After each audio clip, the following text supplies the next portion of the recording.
রনিত আর দিশার মধ্যে কথোপকথন। রনিত বলছে, কোথায় গিয়েছিলে? দিশা, বাজার করতে।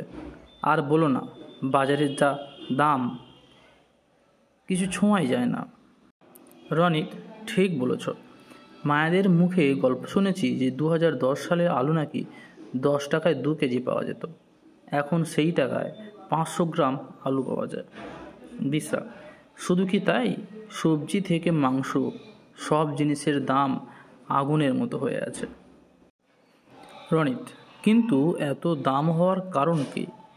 দিশা, যোগান কম, মানুষের চাহিদা আছে, কিন্তু সেই অনুযায়ী মাল পর্যাপ্ত পরিমাণে বাজারে নেই।